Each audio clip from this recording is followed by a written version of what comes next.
Salut à tous et bienvenue sur Mystérieuses Affaires Criminelles. Aujourd'hui, on plonge dans une histoire qui aurait clairement dû apparaître ici depuis belle lurette. Celle d'un homme, au sourire trompeur, au regard froid et au passé qui fait frissonner. Drew Peterson. Depuis un bon moment, j'avais cette affaire en tête. Mais à chaque fois que je lançais mes recherches, je tombais sur une avalanche de podcasts, tous en anglais bien sûr. Et vous savez quoi ? En les écoutant, j'ai vite compris que la plupart ne creusaient même pas vraiment le personnage. Ils frôlaient la surface, sans jamais plonger dans les abysses de ce qu'il a réellement fait. Alors aujourd'hui, on va remettre les pendules à l'heure. Et croyez-moi, même si vous pensez connaître cette histoire, vous risquez de découvrir des détails jamais racontés, des zones d'ombre inquiétantes, et peut-être quelques vérités dérangeantes.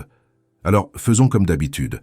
Installez-vous confortablement, respirez un bon coup, parce qu'on décolle direction les États-Unis, dans un coin tranquille de l'Illinois, une petite ville nommée Bolingbrook.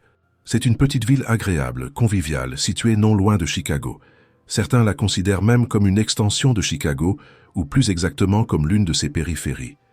Et c'est là que nous allons remonter près de 50 ans en arrière, jusqu'en 1953, année où Donald et Betty se sont mariés, devenant ainsi les époux Peterson. Je ne vais pas vous raconter tout leur roman d'amour, je n'ai pas creusé aussi loin. Mais un an plus tard, en 1954, plus précisément le 5 janvier, leur premier enfant a vu le jour, un garçon nommé Drew. Très vite, la famille s'est agrandie. Une fille, Laura, puis un autre fils, Paul. Betty, la mère, était décrite comme une femme au foyer exemplaire. Le lit toujours impeccablement fait, des tartes aux pommes réputées dans tout le quartier et une douceur naturelle. Ses enfants étaient sa fierté, surtout Drew, son premier fils, qu'elle considérait comme un petit prodige, un garçon parfait, brillant, qu'elle ne cessait de complimenter. Quant aux deux autres, Laura et Paul, on sait peu de choses. Ils sont restés dans l'ombre, surtout après l'éclatement de toute cette histoire. Donald, le père, en revanche, était d'un tout autre tempérament. Certains disent qu'il avait travaillé dans l'armée, mais rien ne le confirme vraiment. Ce qui est sûr, c'est qu'il gérait les finances du foyer et prenait les décisions importantes. Betty, elle, ne travaillait pas. Elle se consacrait entièrement à la maison, tandis que Donald assurait les revenus. Il était décrit comme un homme strict, froid, perfectionniste, sans trop d'élan d'affection. Bref, le contraire exact de Betty. Et non, lui, il ne faisait pas de tartes aux pommes. Rien ne prouve qu'il y ait eu des tensions familiales ou des violences. Donc supposons que les Peterson formaient une famille ordinaire, sans histoire.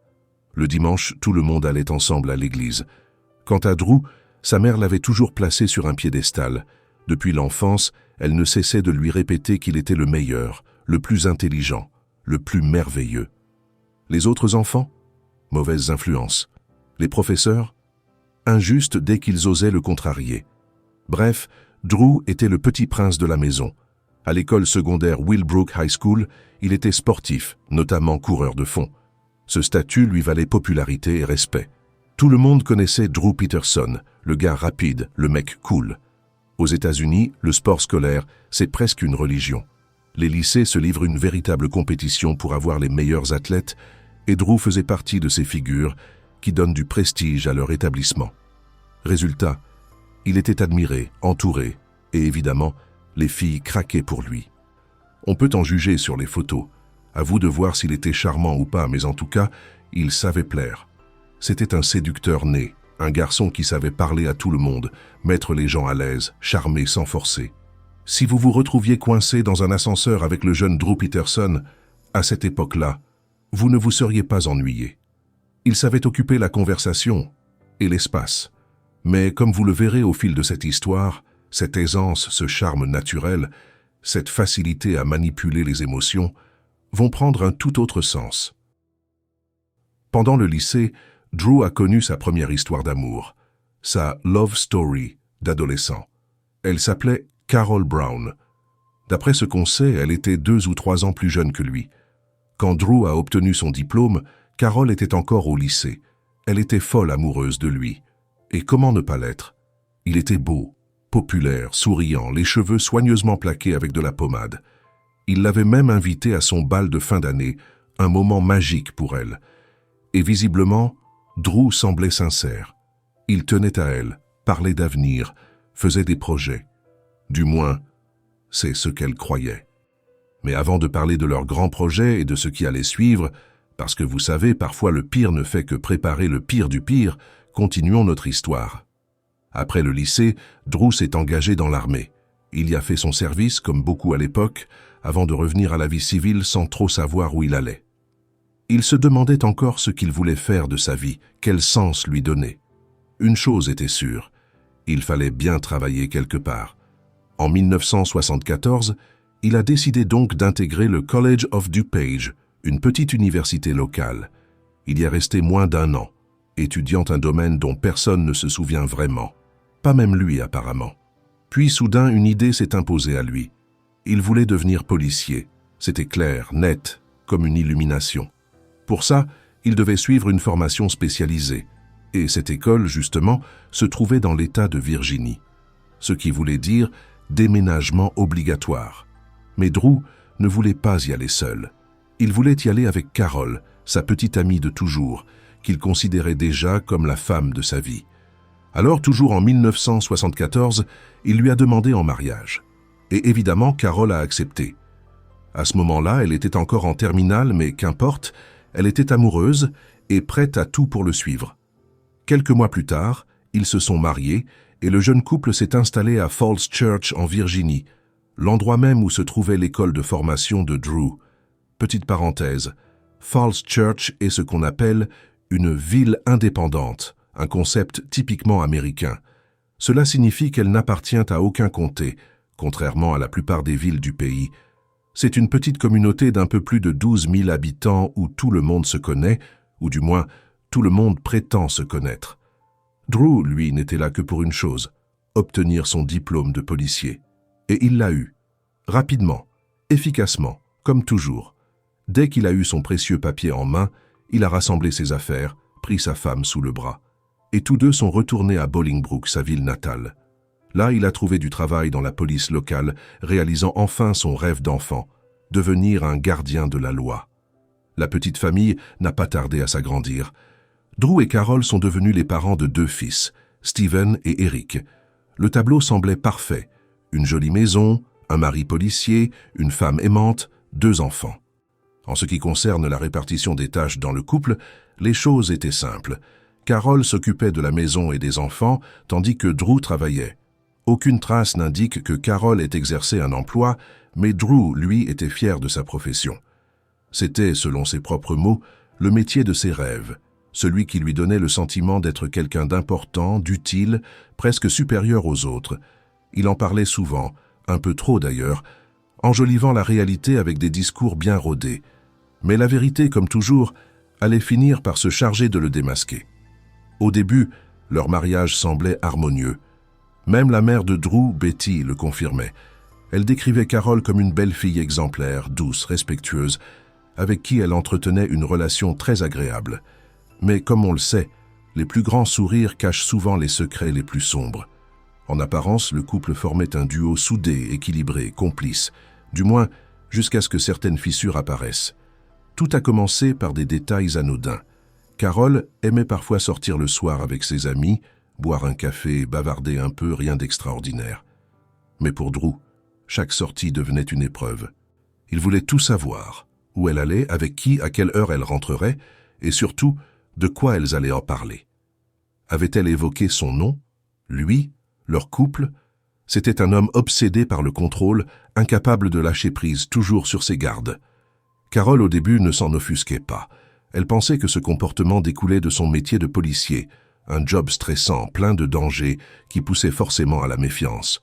Elle se disait « Il s'inquiète juste pour moi, c'est mignon, c'est protecteur ». Mais avec le recul, ce n'était pas de la tendresse, c'était de la possession. Pourtant, à l'extérieur, tout semblait parfait. Le couple souriait à l'église chaque dimanche, leurs enfants bien habillés à leur côté, formant le tableau typique de la petite famille modèle américaine. Drew, en plus, jouissait d'une excellente réputation. À Bolingbrook, avec ses 75 000 habitants, tout le monde connaissait l'officier Peterson. Il était respecté, admiré, presque intouchable. Mais derrière l'uniforme, le vernis commençait à craquer. Car Drew, malgré sa façade de bon mari, voyait d'autres femmes. Officiellement, il restait plus tard au travail, ou devait gérer une urgence professionnelle. En réalité, il passait ses soirées à flirter, séduire, tromper. Un policier modèle qui menait une double vie. Carol a fini par le découvrir. Elle s'en doutait déjà, bien sûr, les signes étaient là. Mais au moment où la vérité a éclaté, elle a réagi avec une étrange résignation, comme si elle s'y attendait, comme si elle savait que leur mariage était déjà condamné. L'amour chez les Peterson venait de perdre son badge.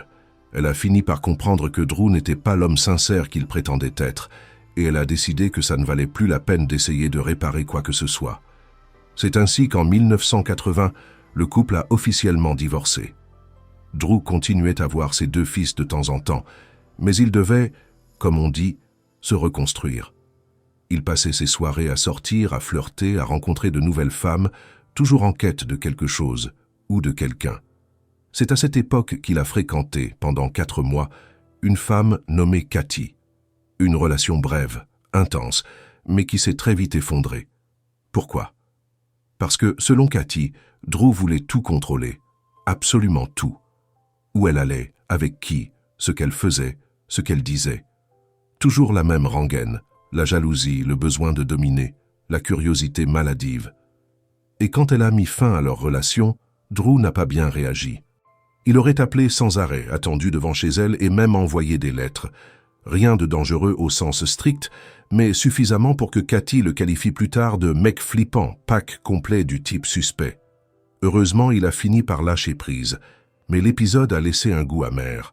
Pendant un temps, Drew s'est réfugié dans le travail et les sorties. Les bars sont devenus ses seconds bureaux.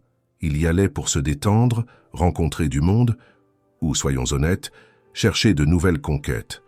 Et c'est justement dans l'un de ces établissements, entre 1981 et 1982, qu'il a rencontré Vicky Connolly, que tout le monde appelait simplement Vicky, et que nous appellerons ainsi aussi. Petite présentation. Vicky était mariée à l'époque et mère d'une fille, Lisa. Elle travaillait dans une banque et menait en apparence une vie stable et rangée. Mais cette stabilité a volé en éclats dès qu'elle a croisé la route de Drew. Ils se sont rencontrés, rapprochés, et très vite, ils sont devenus amants. Vicky assurait que son mariage battait déjà de l'aile depuis longtemps et que Drew avait simplement été le déclic pour tourner la page. Elle a donc divorcé et, une fois la procédure terminée, elle s'est installée avec Drew, emmenant sa fille Lisa. En 1982, le couple a officialisé leur union. Drew Peterson et Vicky Connolly sont devenus mari et femme. C'était le 2e mariage pour tous les deux. Vicky expliquera plus tard que de 1982 à environ 1984, ils avaient connu 2 années de véritable bonheur. Financièrement, tout allait bien. Les deux travaillaient, ils vivaient confortablement. Drew, de son côté, poursuivait sa carrière dans la police, gagnait en grade, en reconnaissance, et adorait ça. Il se sentait invincible. Son ego grandissait à mesure que son salaire augmentait. Il se voyait comme un modèle, un homme exceptionnel, au-dessus du lot. Dans sa tête, les autres policiers pouvaient lui cirer les bottes, tout au plus. C'était un vrai petit malin, le genre de type qui se croit toujours plus futé que tout le monde. Drew aimait se vanter, se pavaner, se donner des airs d'homme supérieur. Et forcément, tout le monde ne l'aimait pas. Toujours un mot de trop, toujours un sourire de trop. Jusqu'au jour où la façade s'est fissurée. Les premiers ennuis sont arrivés au début de l'année 1985. Ses collègues ont fini par découvrir que Drew n'était pas seulement arrogant, il était aussi corrompu. Les accusations se sont accumulées. Pot de vin, refus d'obéir à ses supérieurs et même plusieurs fautes professionnelles graves. Cette fois, l'affaire ne s'est pas réglée discrètement dans un bureau à coups de tape dans le dos. Une commission disciplinaire a été ouverte et le verdict est tombé. Drew Peterson a été renvoyé de la police. Officiellement, définitivement. Et à partir de là, tout s'est effondré. Parce que son travail, c'était sa fierté, sa raison d'exister. Il disait que c'était plus qu'un métier, que c'était une mission, une vocation. Alors, quand il a perdu son insigne, c'est tout son ego qui s'est écroulé. Et sans surprise, cette frustration s'est rapidement répercutée sur son couple. Les vieux démons sont revenus, la jalousie, le contrôle, l'obsession de tout savoir. Où allait Vicky? Avec qui? Pourquoi? De quoi elle parlait? C'était la même spirale que dans son premier mariage, les mêmes mécanismes de domination. Pour tenter de sauver les apparences, le couple a décidé d'ouvrir un bar à Romoville, pas très loin de Bolingbroke. Au début, l'affaire marchait plutôt bien. Quelques clients réguliers, un peu de rentrée d'argent. Mais ça n'a pas suffi à combler les fractures entre eux. Drew, lui, refusait d'abandonner son uniforme. C'était une question d'ego, de statut, de prestige. Et grâce à ses relations dans la police, nouées au fil des années, il a réussi à manipuler les bons contacts. Résultat, en 1986, comme par magie, il a été réintégré. Comment? Mystère. Mais disons que quelques arrangements entre amis ont sûrement aidé. Peu après, les vieilles habitudes ont refait surface. Les aventures extra-conjugales ont repris. Vicky a fini par le découvrir, mais au lieu de partir, elle a fermé les yeux.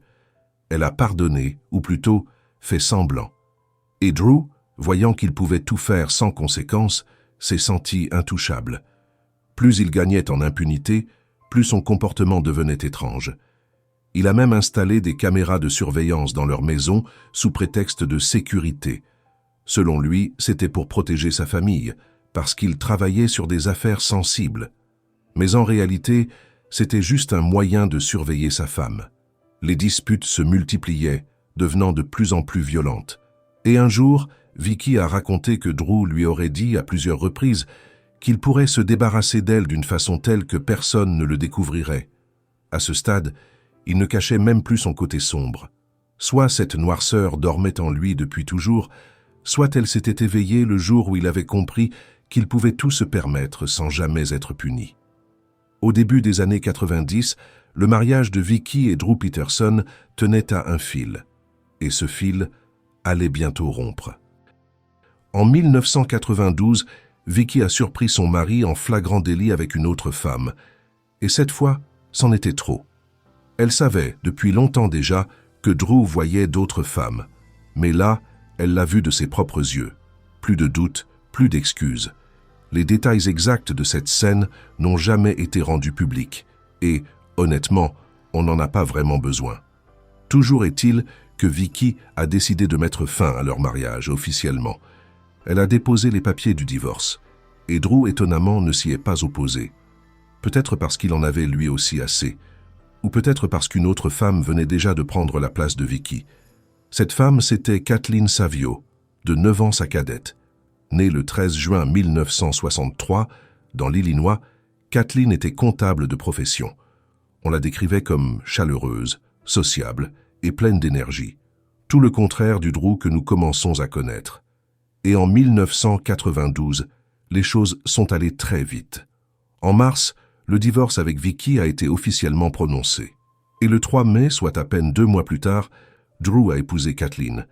C'était sa 3e épouse, et comme dans ses mariages précédents, tout semblait parfait au début. Voyage, escapades romantiques, nouvelles expériences. Le couple profitait de sa liberté et de ses revenus confortables. Drew gagnait bien sa vie, Kathleen aussi. Ensemble, ils ont acheté leur première maison commune, un symbole de stabilité. Car contrairement à ses unions précédentes, où tout appartenait à Drew, cette fois le bien était à leurs 2 noms. Leur foyer est devenu rapidement un modèle de bonheur apparent. Maison impeccable, enfants souriants, photos de famille façon catalogue Ikea. En 1993, leur premier fils, Thomas, a vu le jour. 1 an plus tard, en 1994, Christopher, leur second enfant, est venu compléter la petite famille. Sur les photos, tout respirait la réussite, mais derrière les murs fraîchement peints, l'histoire se répétait. Drew redevient le même homme, celui qu'on ne veut pas croiser dans le bus, ni même avoir à sa table. Il a recommencé à contrôler, à espionner, à manipuler. Il voulait savoir où sa femme va, avec qui, à quelle heure.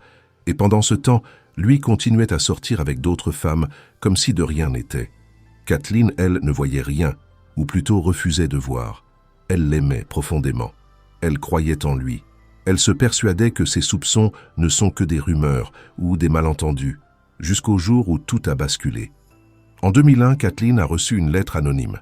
Une lettre qui lui apprenait que son mari fréquentait une adolescente de 17 ans, Stacey Cayles, une jeune fille qu'il aurait rencontrée Dieu sait où. Pour Kathleen, c'était le choc. Les preuves s'accumulaient, les mensonges aussi. Et cette fois, elle a décidé de partir. Elle a engagé une procédure de divorce. Mais Drew, lui, ne voulait rien lâcher. Non par amour, mais par intérêt. Il y avait des biens communs, une maison, de l'argent. Et il ne comptait pas laisser partir tout cela.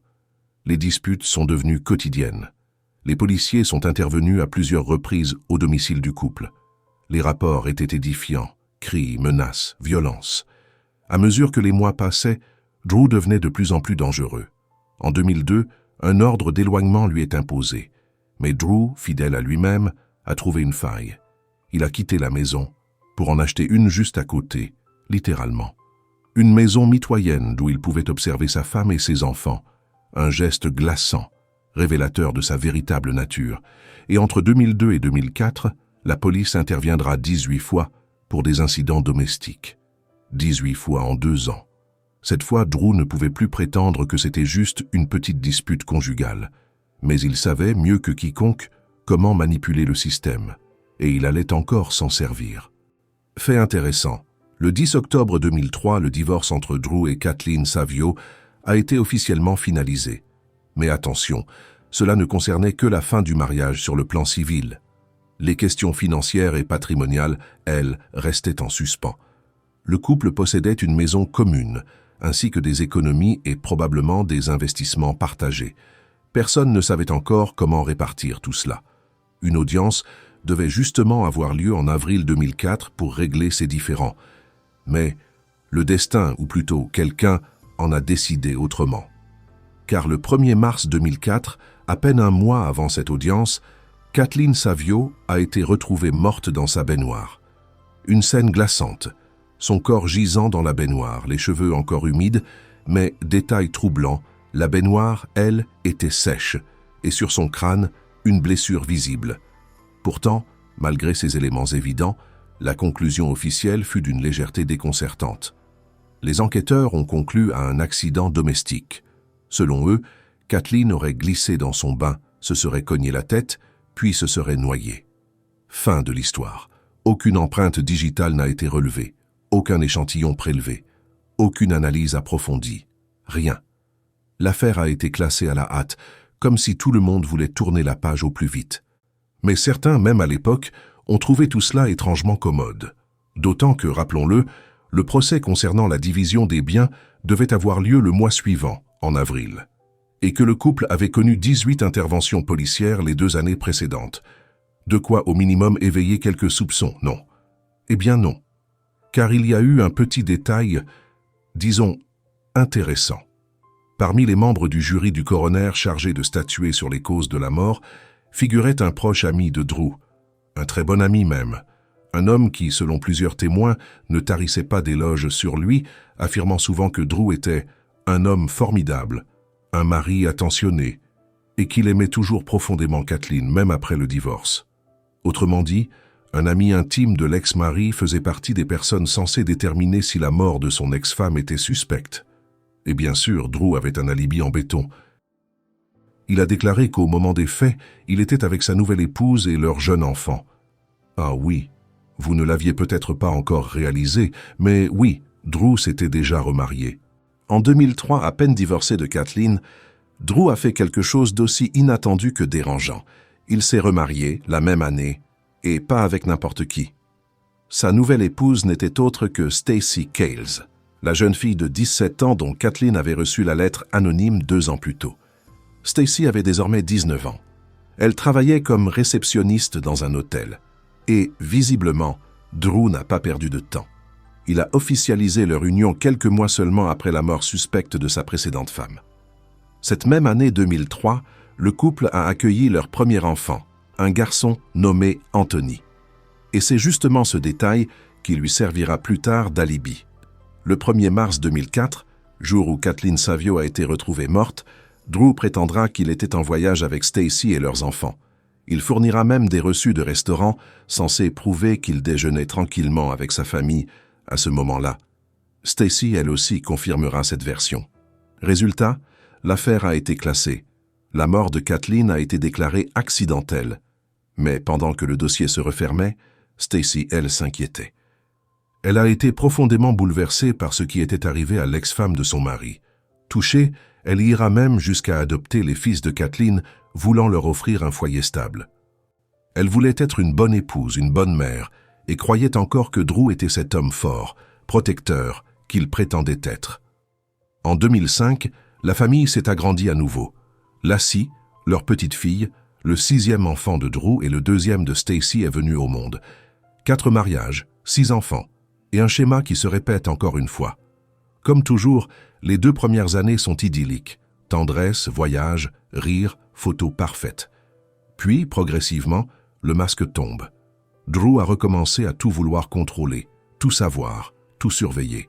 Stacy, jeune, pleine de vie, a décidé d'entamer des études d'infirmière pour s'émanciper un peu, avoir sa propre carrière.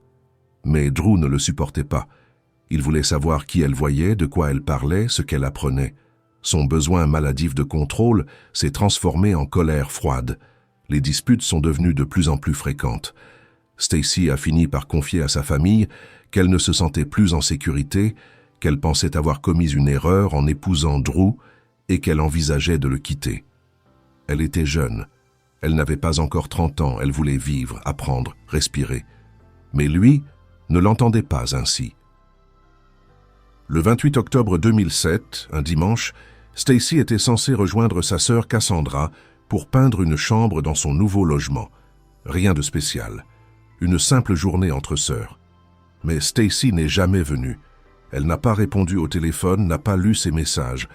Au début, Drew jouait les étonnés, comme s'il tombait des nues. Puis, le lendemain, il a changé de ton. Il a raconté à la police et à la famille que Stacy l'a appelé vers 21h, ce même soir d'un numéro inconnu, pour lui dire qu'elle le quittait, qu'elle avait rencontré un autre homme, qu'elle partait avec lui, sans laisser d'adresse, et qu'elle ne voulait plus jamais avoir de contact ni avec Drew, ni avec leurs enfants. Mais personne n'y a cru. Pas sa sœur, pas ses amis, pas sa famille. Parce que Stacy était une mère aimante, attentive, fusionnelle avec ses enfants. Elle n'aurait jamais pu les abandonner du jour au lendemain, encore moins ceux de Drew qu'elle élevait comme les siens. Et c'est là que le nom Drew Peterson a cessé d'appartenir à un simple dossier de police. La famille de Stacy n'a jamais cru à la version de Drew. Dès le départ, quelque chose sonnait faux. Son ton, ses explications, son air détaché. Et surtout, avec le passé de Drew et la mort accidentelle de Kathleen Savio, tout le monde a rapidement eu la même intuition. Ce n'était pas un simple départ volontaire. Le lendemain de la disparition, le 29 octobre 2007, la sœur de Stacy, Cassandra, a signalé officiellement sa disparition. Cette fois, la police a pris la chose très au sérieux. Des fouilles ont été organisées, les alentours passés au peigne fin, les communications téléphoniques examinées, mais rien. Aucune trace, pas d'appel, pas de retrait bancaire, pas de témoins. Stacy s'était volatilisée. Et puis, surtout, aucun signe de départ planifié. Elle n'avait pris aucun vêtement, aucun argent. Et surtout, elle n'aurait jamais abandonné ses enfants. Tout son entourage l'affirmait. Même si elle avait voulu quitter Drew, elle ne serait jamais partie sans eux. Sa sœur, ses amis, sa tante, tout ont confirmé la même chose. Stacy voulait divorcer. Elle regrettait son mariage et elle avait peur. Naturellement, le premier suspect est devenu Drew Peterson. Et lui, comme toujours, jouait la carte du show médiatique. Avec son avocat, il multipliait les interviews, se montrait souriant, détendu, presque moqueur. Lorsqu'un journaliste lui a demandé si Stacy avait déjà parlé de le quitter, il a répondu avec un petit rire. « Oh, elle me disait ça tout le temps. Ça dépendait juste de son humeur du jour. » Une réponse glaçante. Et quand il apparaissait dans les talk-shows, il plaisantait, comme si la disparition de sa femme n'était qu'une anecdote de plus dans sa vie publique. Sa mère, Betty, continuait, elle, de le défendre bec et ongles. Elle répétait à qui veut l'entendre que son fils est un homme formidable, que Stacy est une ingrate et qu'une mère ne quitte pas ses enfants comme ça. Un discours usé, mécanique, déconnecté. Mais au fil des jours, les incohérences s'accumulaient. Aucune connexion téléphonique, aucune preuve de vie, aucun mouvement bancaire. Stacy n'a jamais quitté la ville. Elle a simplement disparu. C'est alors que les enquêteurs ont décidé de réexaminer la mort de Kathleen Savio. Et là, tout a basculé. En février 2008, après une nouvelle autopsie, les experts ont conclu que Kathleen n'a pas glissé dans sa baignoire. Elle y a été placée après sa mort. Il y a eu intervention d'un tiers. Et le 21 février 2008, l'affaire a été requalifiée en homicide. Le principal suspect, Drew Peterson, évidemment. Dans le même temps, on a découvert un fait troublant. En 2007, juste avant la disparition de Stacy, Drew avait demandé une retraite anticipée. Il touchait désormais $6 000 par mois. Une décision étrange. Il n'avait que 53 ans et pouvait encore travailler. Mais selon certains, c'était une manœuvre de précaution. S'il était un jour inculpé, il risquait de perdre sa pension. Alors il a préféré la sécuriser avant. Un geste discret, calculé et révélateur. Puis 2 témoins clés sont apparus. Le premier, Neil Shorey, un pasteur avec qui Stacy entretenait une relation de confiance. Elle venait souvent lui parler de ses problèmes de couple, de sa peur, de ses doutes. Et un jour, Stacy lui aurait avoué un terrible secret. Drew lui aurait confié avoir tué Kathleen Savio. Il l'aurait fait pour des raisons financières, afin d'éviter de perdre de l'argent lors du divorce. Elle lui aurait aussi expliqué qu'à l'époque, elle-même avait fourni un faux alibi à Drew, prétendant qu'ils étaient ensemble au restaurant, le soir de la mort de Kathleen. Mais aujourd'hui, elle regrettait, elle avait peur. Elle commençait à comprendre qui était réellement son mari. Et puis un autre témoin est venu confirmer les soupçons, le demi-frère de Drew, Thomas Murphy. Quand l'affaire a fait la une des journaux, il s'est rendu volontairement au commissariat. Il a dit qu'il a des remords. Et il a raconté que peu après la disparition de Stacy, Drew lui aurait demandé de l'aider à transporter une lourde barrique bleue jusqu'à sa voiture. Une barrique qu'il n'a jamais revue ensuite. Et personne ne saura ce qu'elle contenait. Mais tout le monde, à partir de ce moment-là, savait ce qu'elle symbolisait. Le silence, la peur. Et la preuve peut-être du pire crime de Drew Peterson. Le fait même que cette fameuse barrique bleue ait existé a été confirmé par plusieurs voisins. Ils l'ont vu de leurs propres yeux. Et ce détail à lui seul a suffi à glacer le sang. Quant à Thomas Murphy, le demi-frère de Drew, il a rapidement été attaqué par la défense, qui a tenté de le discréditer. On a rappelé qu'il aimait un peu trop les verres du soir et qu'il avait la mémoire courte. Mais Thomas, lui, a tenu bon. Il a reconnu qu'il n'était pas parfait, qu'il pouvait oublier certaines choses, mais pas ça.